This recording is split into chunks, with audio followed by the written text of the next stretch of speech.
do. So this next one's based on, it was around the time, I think it was about 014, and in fact, like it was earlier than that, and then I kind of edited it around 014, the poem.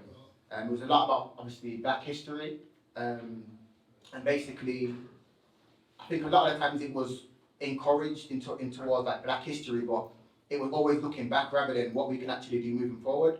So I wrote a poem around that, and also tying in with a lot of the stuff that was happening in America at the time, with a lot of the like, police killing Black people and stuff like that. So hopefully it makes sense. This actually doesn't have a title, it never has, but yeah.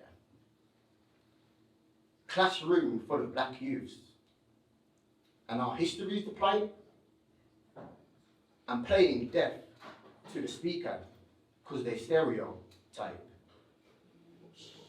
I know our past is essential, but it's not the finality. See, your dreams only die when you wake to reality.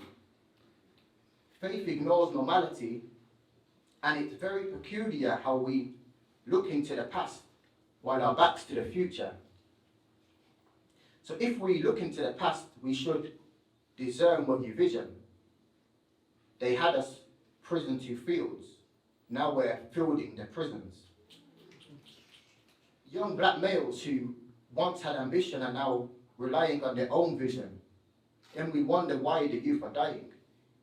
But if they can't see there's more to life, I pray they'll turn blind. See, their dreams only die because he sees through his eyes. And in the war, he's discouraged, but it's not allowed. He'll inform them of nothing, though the wind is rushing. So if he falls in the forest with nobody around, will he make a sound? Only if he's bluffing. I have a dream that they'll soon understand they're not called to stand under man, or they'll just remain flawed.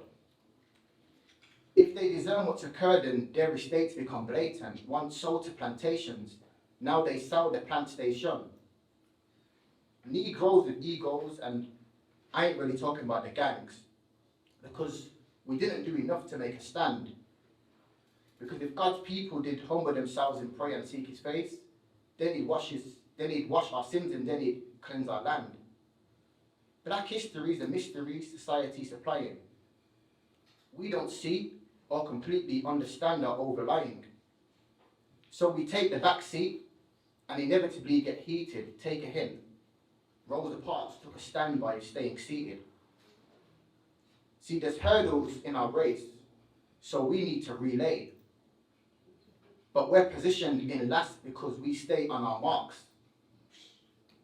And instead of moving on, we always choose to replay, and then we're dumb enough to shoot the gun to end the race.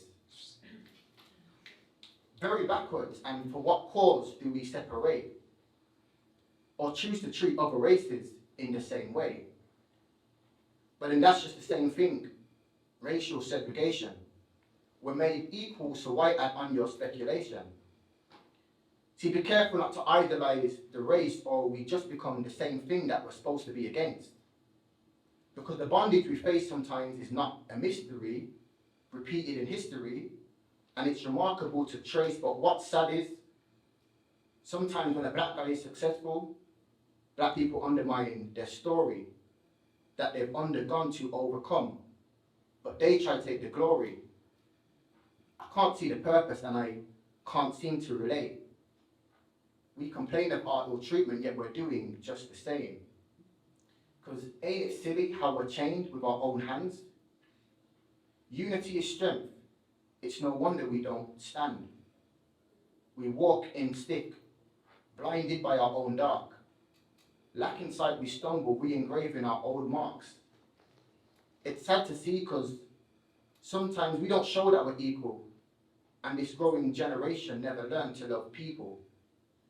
Once slaved on the fields and served on the plantations, and then we enslaved ourselves by stopping our own generation.